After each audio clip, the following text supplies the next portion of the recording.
What's up, guys? Welcome to Farmer Freak. Today I'm going to share with you my key observations from running my very first batch of 1071 chicks, from which we lost about 26 now, which is just absolutely mind-blowing. I'm going to be sharing these observations in point to help you better understand your flocks, pay more attention to them for better results, guys. My key observation number one: they eat and drink a lot, guys.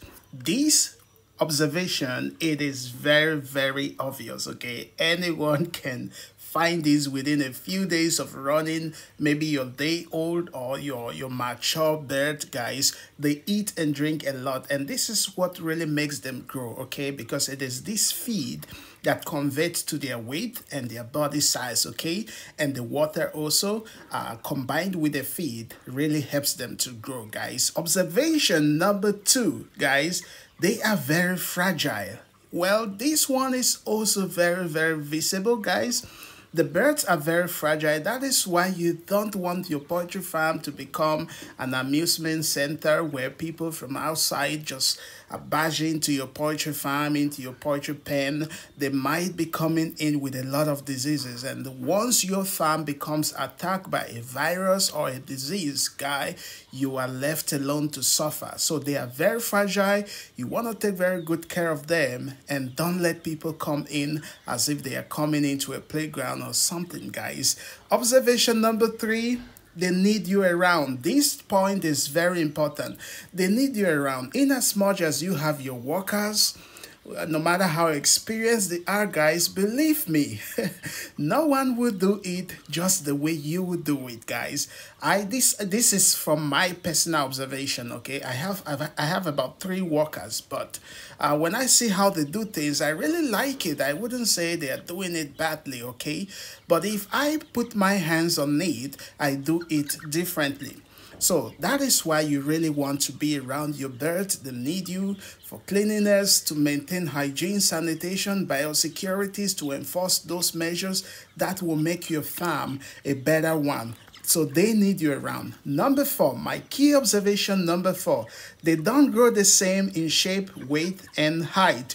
This is very visible. Looking at them just now, you will bear with me that no matter how good your feed is, no matter how best your concentrate is, no matter how clean the water, the biosecurities and things like that, they don't grow the same in shape, weight, size, and height. Okay, guys, this may be as a result of the breed, number 1.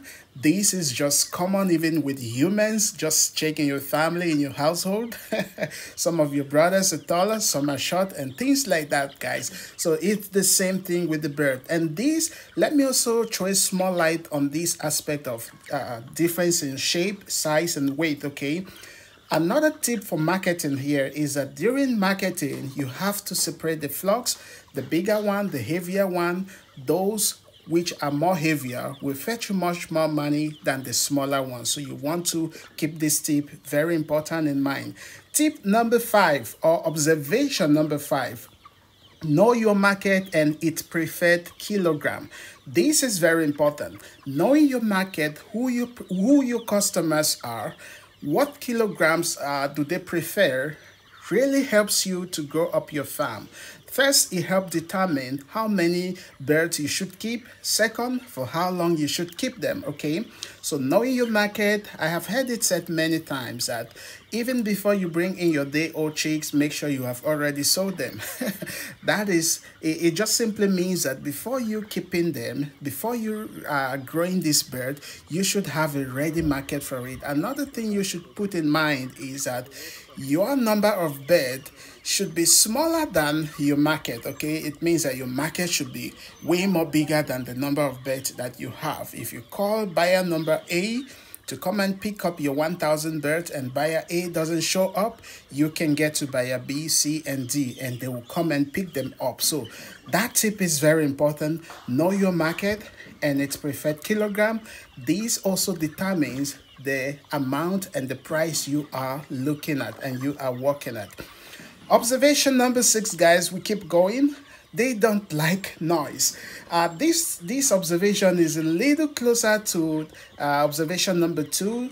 They are very fragile. Okay, now really birds don't like noise. There was an incident that happened because our farm is located like 100 meters from the third road. So a very big truck was passing one day, and the horn of the vehicle was too loud that I saw how this bird jumped and were very frightened, okay? And this might cause mortalities because when they panic like that, they get to climb on top of each other. Some may become lame, the legs may be broken, or the neck may be broken, or some sort of accident may happen. And this isn't very good. So you want to make sure that if you can, then keep noise away from your farm. Observation number 7. Don't manage on anything. Remember my rule, garbage in, garbage out. It should be in your mind at all time. What you give to your bird, it's what you are going to get in return, okay? Because it is these rich feed that convert into the body weight, that convert into the size which you want to have for your marketing, okay? So it is the clean water also that convert into their body weight and things like that. The lighting, okay? The bedding, the water, the feed, biosecurities. Don't manage on anything. It is what you feed your bird with, what you give to them, it's what you will get in return. If you manage on anything, you are not going to be getting healthy looking and well targeted market birds, okay? Observation number 8, have someone to talk to about them. This could be an expert, someone who knows better than you. When I started my farm, guys, like I always tell you guys, I visited about 3 different farms, and from which I came to find 2 which are my mentors, okay? I learned from them for about 3 weeks to a month, and up to date, I have one of them whom I always come for him to visit our farm, Farmer Freak. Whenever he comes, he finds a mistake. And he tells me, John, this isn't right. John, do this. John, changes. John, maintain this. That is just perfect. This is very important when you run into problems, okay? It could be an outbreak. It could be a bird is sick, and since you are still a novice, you're beginning, you don't know how to handle such situations. So knowing and having someone to talk to about them, an expert, it's really a good one. So that was a good observation, right? Let me know your thoughts in the comment section below. And should I miss any point, tell me, let me know your own observations too for you poultry farmers out there, okay? Now, observation number 9, ensure and maintain dry bedding at all times to prevent diseases. Now, just look at the poultry pen right now. You can see how dry it is, but I have one worry here. Their poop is so much more that you can't even find the beddings anymore, okay? And my worker kept asking me, are we going to change their bedding? Now remember, this could be a very stressful process that can even lead to much more mortalities. So I'm still trying to see how to manage with these bedding versus their poop versus their waste. And because of that, the floor might become a little watery. When you take a keen look at it, it might become a little watery because of their much more poop, which has just covered the bedding. So I'm still trying and seeing ways in order to manage this, okay? But that was a good observation. You want to ensure and maintain dry bedding at all times to prevent diseases. Observation number 10. Yes, they do sleep too. When I first got started, I thought these birds eat 24/7 and they don't sleep, guys. But the truth of the matter is they do sleep too. And sometimes you will see them sleeping very funny. You will even think, you'll be scared that, oh, that bird is dead. Whereas it is just sleeping. It is resting. Yes, they do sleep too. So when you see them very quiet, seated or sleeping, very funny, one leg up, one leg on the other side, don't be frightened. Yes, they do sleep too, and let them rest, okay? Your goal is to see them eat and drink at all time. But if it is their moment to rest, let them rest, okay?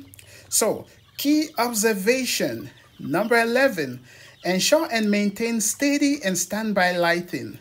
For this point, for brooding especially, okay, you want to ensure and maintain steady and standby lighting, okay?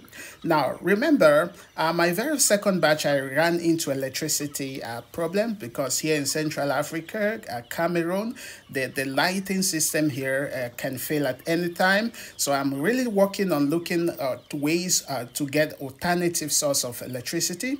First, we were thinking of going in with the solar energy, but it was too expensive. I couldn't take all those millions and put in solar systems, okay?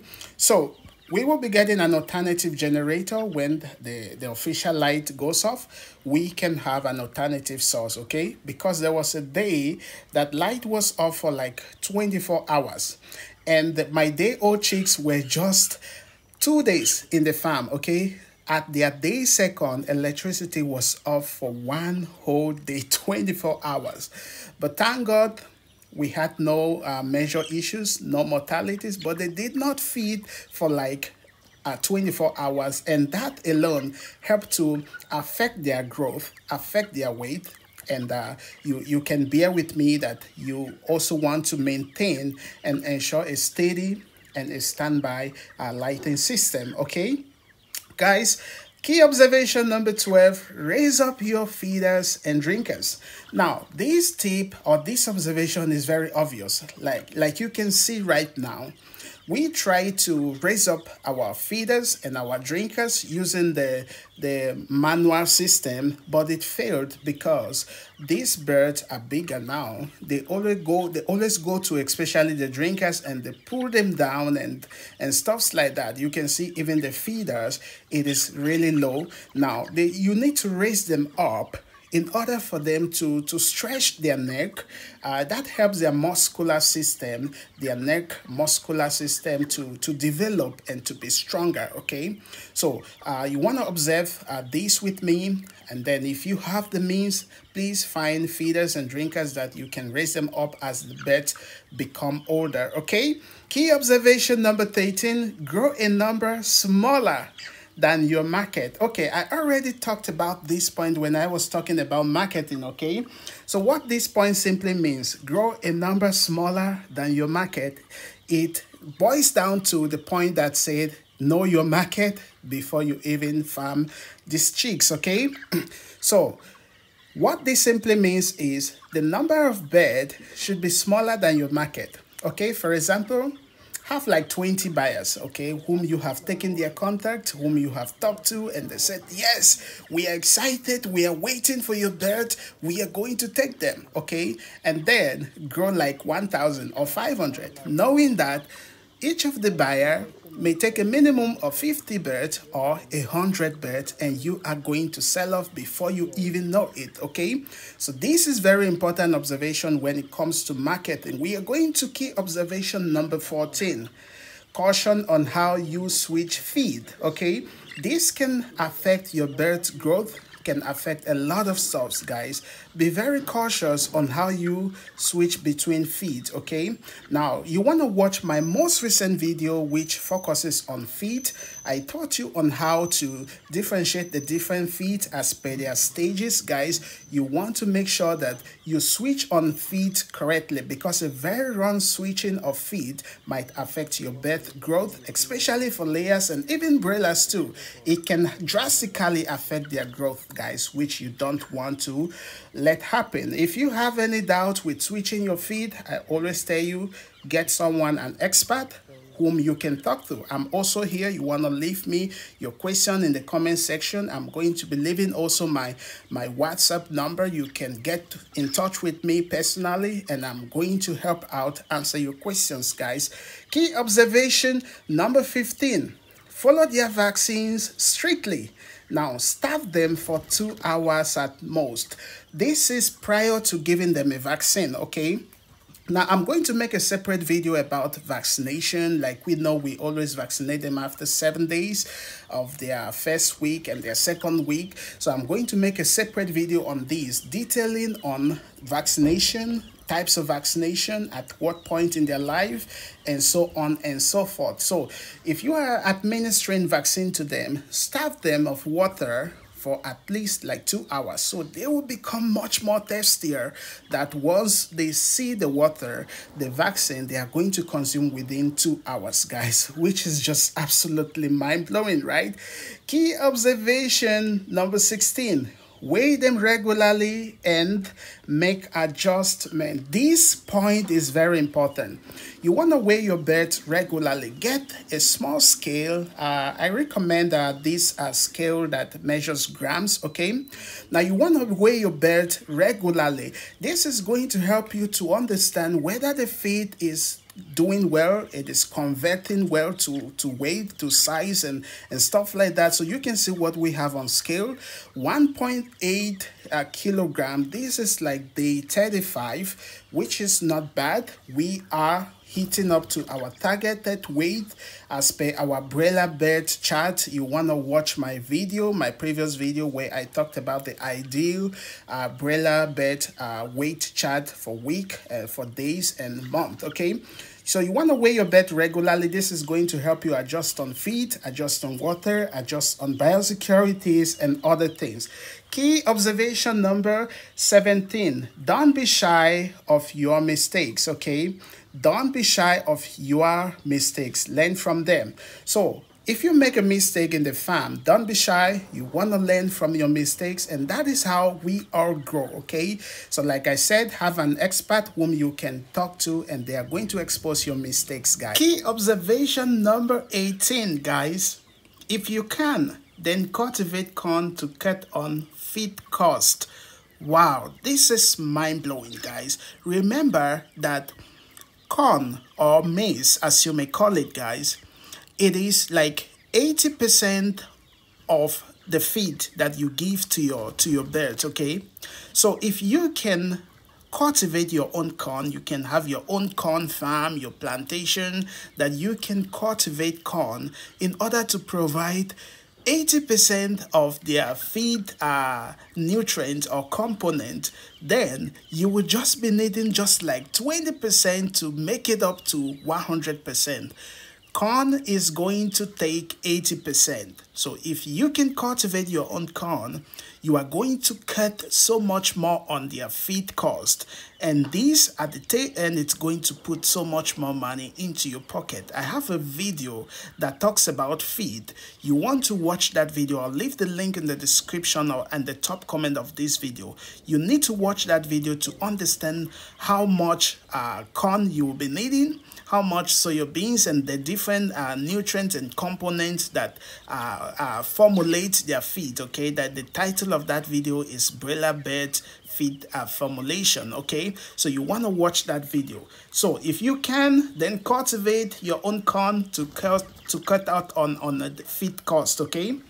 Key observation number 19: visit other farms. When I first got started, of course, like I always tell you, I visited other farms, see what they are doing, and then I came back. I'm even doing some of the things even much more better, okay? That is because I took out time to visit other farms and see how they do things. I learned from them. I would not deny I learned a lot from them, and I'm trying to make sure I don't repeat the same mistakes. One of my mentors in Douala also visited my own farm, and we exchanged ideas. Now, the mistake he made on his roofing, for example, he told me, John, don't make the same mistake because I'm suffering from a lot of heat, heat here in the farm. So you should make sure to raise up your own roof up. So I couldn't have known this if I wasn't collaborating, if I wasn't visiting other farms, if I wasn't talking to experts and those who are above of me, okay? So you have to visit other farms, okay? Now, key observation number 20, which is the last on my list, but don't go anywhere because I'm going to be wrapping it up with a tip, which is going to help you grow your own farm rapidly. Key observation number 20, for those who have problems with record keeping, keep all your receipts or have an expense booklet. Keep all your receipts. The receipt you purchased your day-old chicks, You purchase your concentrate, your feed, medication, and all those things, okay? Keep them, or you should have a booklet, okay, an expense booklet. This is going to help you during when you are deciding your market price, your expense versus your expenditure, what your profit should be, how much you should sell your bird. This observation is very important. Poultry farming is an enjoyable venture if you go into it the right way, okay? Now you are going to reap from your hard work. Now you just want to follow the right approach, okay? Learn from people who are already into it, okay? Have someone to talk to when you run into trouble. Now, another thing, this YouTube channel, Farmer Freak, is going to be your one-stop channel when it comes to where you can get answers, your knowledge, in order to start up your own poultry farm. So I think if you are not yet a member, you want to subscribe to this YouTube channel, turn all the bell notification on so you don't miss out on my future videos, okay? Find someone to talk to. I will see you around soon.